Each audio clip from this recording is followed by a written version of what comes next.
President Trump hosting a glitzy White House screening, and Amazon, led by Jeff Bezos, which acquired the doc and a related series for $40 million after the president's re-election, set to roll it out on 1,500 screens with a $35 million marketing push, 10 times what's been spent on other high-profile docs, with custom popcorn buckets, ads on the Vegas Sphere, and during NFL playoffs. Donald Trump just did something he almost never does, and what he posted could reveal just how badly his Kennedy Center takeover has backfired on him. We're not talking about typical Trump bragging or victory declarations. We're talking about what sources suggest might be a rare moment of defensiveness where Trump felt compelled to explain and justify his actions, to claim he was saving an institution rather than exploiting it. And when Trump goes on defense, when he feels the need to tell people they don't understand his noble intentions, that usually means the backlash has hit harder than he expected. The Kennedy Center rebrand that put his name above JFK's might be turning into such a public relations disaster that even Trump recognizes he's losing this fight. And if the Melania documentary premiere at what he's calling the Trump Kennedy Center becomes the mockery fest that analysts are predicting, this could become one of those defining moments where Trump's grandiosity and corruption get exposed in ways that damage him heading into crucial midterm campaigns. But before we break down how catastrophically the Kennedy Center situation could blow up in Trump's face, real quick, you cannot trust mainstream media to explain what renaming national institutions after yourself while they're hemorrhaging credibility actually reveals about authoritarian corruption. That's why we built Patrick Smith's show to bring you real stories, real context, and no corporate spin. If you want analysis that actually connects Trump's defensive panic to the broader pattern of his failures turning toxic, hit that subscribe button right now. Because what happens with this Kennedy Center disaster over the next few days could become a symbol of everything wrong with Trump's presidency. Your subscription actually matters here. All right, let's get into what Trump's defensive post might actually reveal about his state of mind. Because this represents something we don't often see from Trump. Actual concern that public perception isn't going his way. When he feels compelled to post that people don't realize his true noble intentions, that suggests people's actual perceptions are hurting him politically. And the Kennedy Center situation might be uniquely damaging because it combines multiple elements that make Trump look bad simultaneously. The shameless self-promotion of putting his name on a cultural institution, the displacement of Kennedy family legacy, the corruption of potentially funneling government resources to venues that will host his family's commercial projects, and now financial questions about whether the institution is actually failing under his influence. When all of that combines with the upcoming Melania documentary premiere that analysts predict could become a national joke, Trump might be looking at a perfect storm of mockery and criticism that even he can't spin his way out of. Let's start by examining what Trump actually posted and why the language might signal panic rather than confidence. Because Trump's typical mode is aggressive boasting, claiming everything he touches turns to gold, attacking critics rather than explaining himself to them. But sources suggest his Kennedy Center post took a noticeably different tone that could reveal underlying worry about how this situation is playing publicly. Reports indicate Trump wrote that people don't realize the Kennedy Center had suffered massive deficits for years, that he merely came in to save it and possibly make it better than ever before.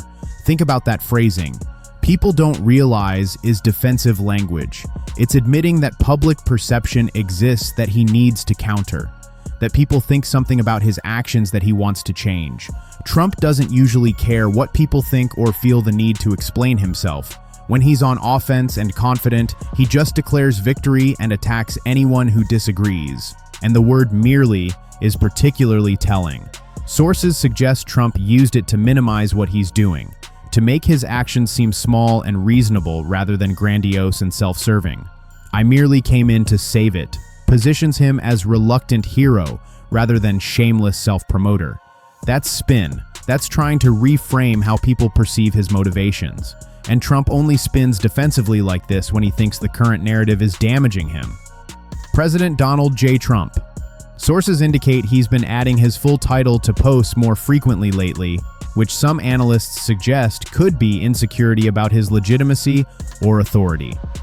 When you feel secure in your position, you don't need to keep reminding people of your title. When you're worried people don't respect the office you hold, you might overcompensate by emphasizing it constantly.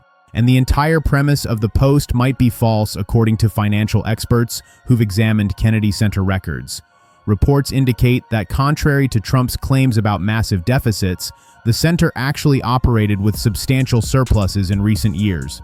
One source cited $40 million in surplus for 2024 and over $6 million for 2023. If those numbers are accurate, Trump's entire justification for saving the institution collapses. He wasn't rescuing a failing venue. He was allegedly hijacking a successful one and putting his name on it for branding purposes while potentially running it into the ground. But what might really be driving Trump's defensive panic is what's coming this week, the premiere of Melania's documentary at the Kennedy Center that analysts are predicting could become a public relations catastrophe. And if that premiere becomes the mockery fest that sources suggest it might, the Kennedy Center rebrand could permanently become associated with failure and ridicule rather than the prestige Trump was hoping for. Reports describe Melania's film as a 140-minute documentary about party planning. Think about what that means for audience appeal. Who wants to watch over 2 hours of footage about event coordination? The subject matter might be so limited and niche that even people generally sympathetic to Melania could find it boring. And boring documentaries about first ladies don't typically become cultural phenomena that drive people to theaters, especially during winter storms. And sources indicate there are questions about how the documentary was even produced. Reports suggest it might focus heavily on a 20-day period around the election, that it might rely on archival footage that was quickly cut together after the election rather than being a carefully crafted film with real insight. If that's accurate, audiences might see something that feels rushed and superficial rather than genuinely revealing about Melania as a person. Share this video with everyone you know because analysts are reportedly predicting the film could have what one described as a fiddling while Rome burns quality, that people might watch footage of elaborate party planning and fashion coordination while knowing that Americans are struggling economically, that federal agents are allegedly killing people in the streets, that the country is dealing with multiple crises. The disconnect between the documentary's frivolous subject matter and the serious problems facing the nation could make the entire premiere feel tone-deaf and out of touch. And there's the weather element that could become darkly comic. Reports indicate a major winter storm is hitting around the time of theatrical release. Sources suggest people might not be flocking to movie theaters during blizzard conditions to see a documentary about party planning.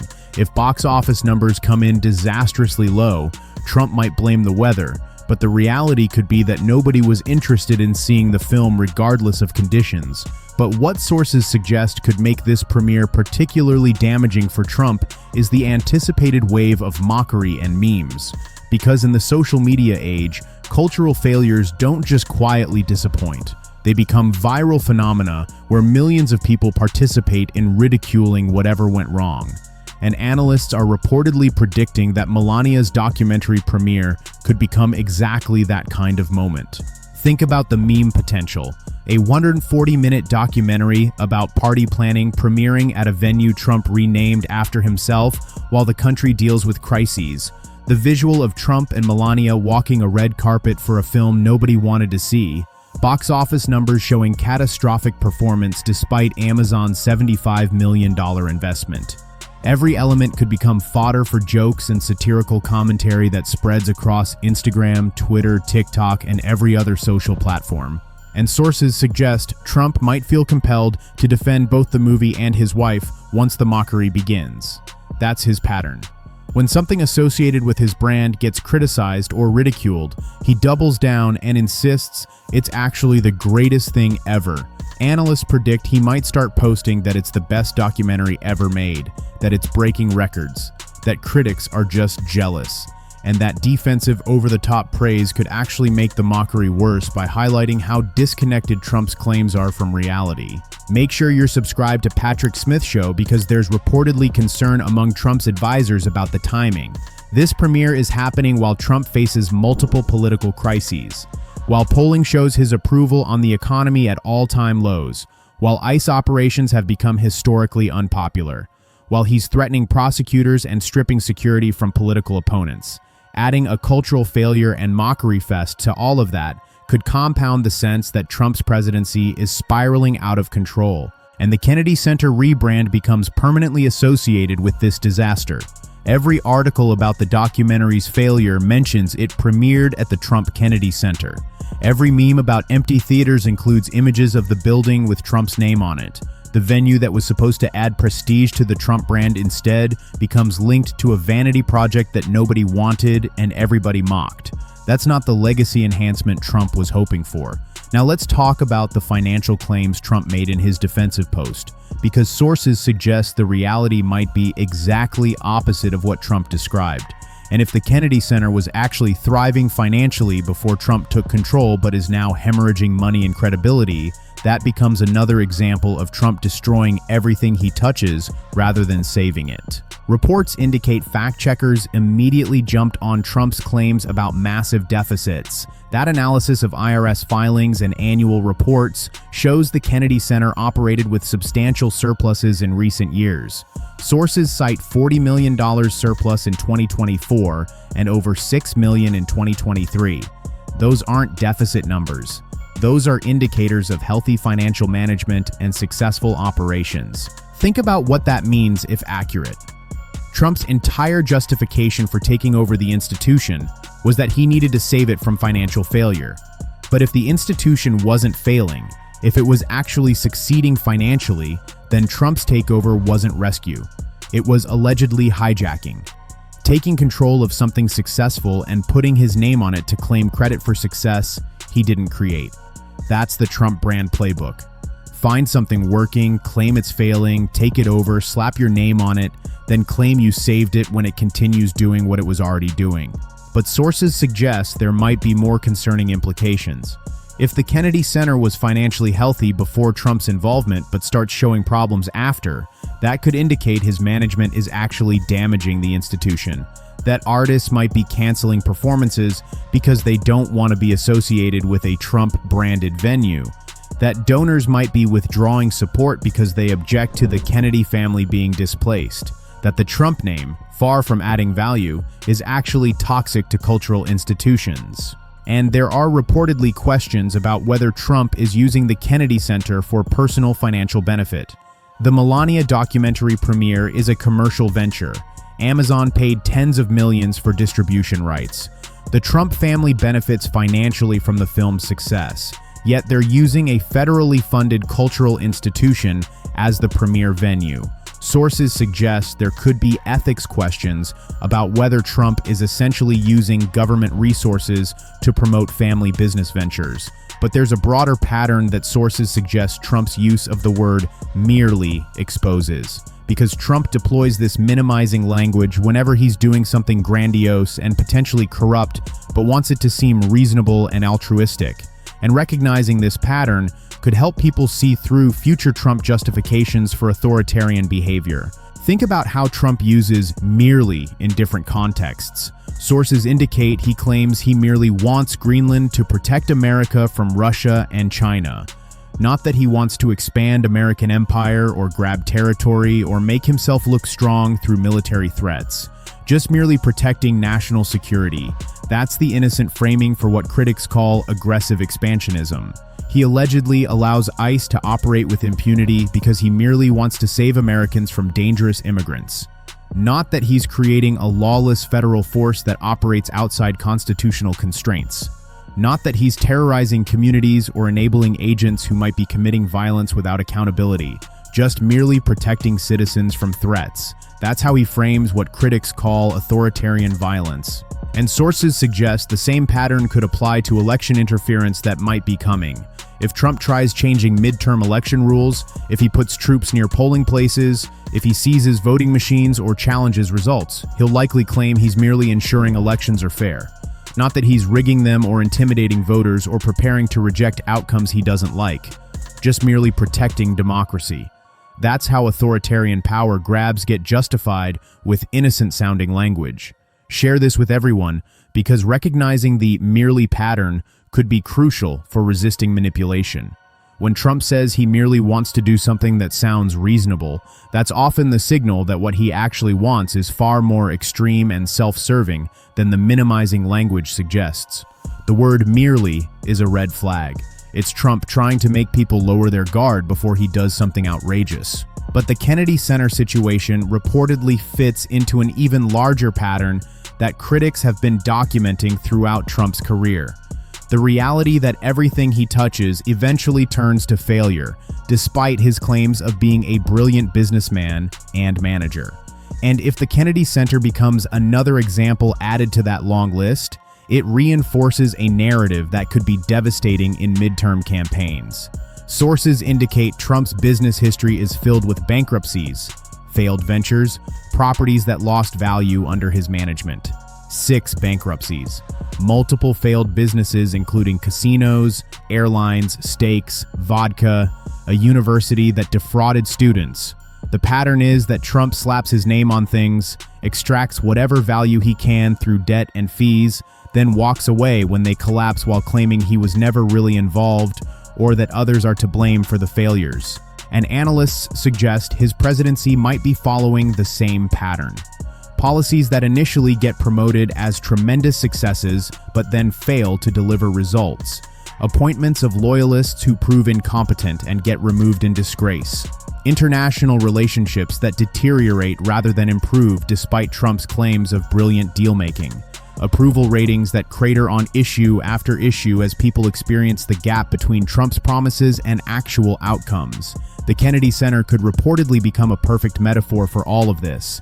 Trump takes over a successful institution, puts his name on it, makes grandiose claims about saving it, and then it becomes associated with failure and mockery rather than prestige and success. That's the Trump touch, not the Midas touch where everything turns to gold. The opposite, where everything turns toxic and worthless once his brand gets attached to it. Democrats could potentially build campaigns around the question of what Trump will destroy next. Point to the Kennedy Center, point to ICE's collapsed approval ratings, point to economic numbers that keep disappointing despite Trump's promises. Create a narrative that Trump doesn't fix things, he breaks them, that his involvement makes everything worse, not better. And that message could resonate with voters who are experiencing the gap between Trump's boasts and their actual lives. But perhaps the most valuable aspect of the Kennedy Center disaster is how clearly it might expose Trump's malignant narcissism for people who haven't fully recognized it yet. Because there's something particularly revealing about a president who thinks putting his name above JFK's on a cultural institution is appropriate. Something that demonstrates the depth of his ego and his belief that everything should revolve around him and his brand. Sources suggest reactions to Trump's defensive post focused heavily on his insecurity and need for approval. Comments noting that this situation really gets to him, that he's deeply insecure and needy despite projecting confidence, that his failures bother him more than he wants to admit because they threaten the false image of success he's built his entire identity around. And there's reportedly something pathetic about a president feeling compelled to defend himself for taking over a cultural institution. Most presidents would either not rename it after themselves in the first place, or if they did, would ignore criticism rather than trying to justify it. But Trump apparently can't let criticism stand unanswered. He needs people to believe his stated motivations even when his actions obviously serve his ego and brand rather than any public interest. Think about what happens when the Melania premiere becomes the mockery fest analysts are predicting. Trump will likely spend days or weeks posting defensive messages about how great the documentary is, how successful it was, how critics are wrong and biased. And every defensive post will further expose his inability to accept failure or criticism. Will show voters a president who's more concerned with his family's vanity projects than governing the country, who obsesses over cultural reputation while Americans deal with real problems. And that exposure could be valuable for helping people understand what they're dealing with. Not a strong leader who's confident in his decisions, but an insecure narcissist who can't tolerate criticism and who uses presidential power to prop up his ego and brand. The Kennedy Center disaster might become a teaching moment about Trump's actual character that no amount of tough guy posturing can cover up. So here's what Trump's panicked Kennedy Center post reveals. A rare moment of defensiveness, suggesting the backlash has hit harder than he expected. False claims about saving an institution from deficits when financial records allegedly show it was actually running surpluses before he took over. A premiere of Melania's documentary that analysts predict could become a national mockery fest, generating weeks of memes and ridicule.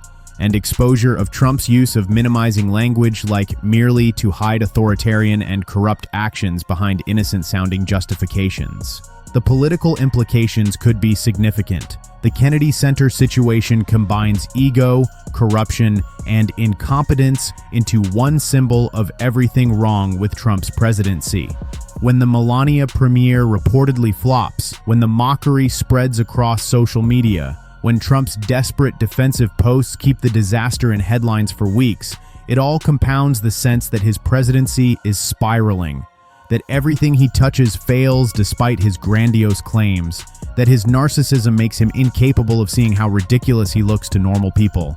And this is happening while Trump faces multiple other crises: lowest approval ratings ever on the economy, ICE operations at historic unpopularity, threats against prosecutors that could constitute witness intimidation, stripping security from political opponents. Every problem compounds every other problem until the weight becomes crushing. The Kennedy Center disaster is just one more example, but it might be a particularly visible and mockable one that cuts through in ways policy failures don't. Make sure you're subscribed to Patrick Smith's show, because we're covering every aspect of how this disaster unfolds. Every defensive post Trump makes, every meme that goes viral mocking the premiere, every way this becomes a symbol of Trump's failed presidency. This could be one of those moments where Trump's grandiosity and corruption get exposed so clearly that even his supporters might start questioning whether he actually makes things better or just slaps his name on them before they fail. Stay tuned.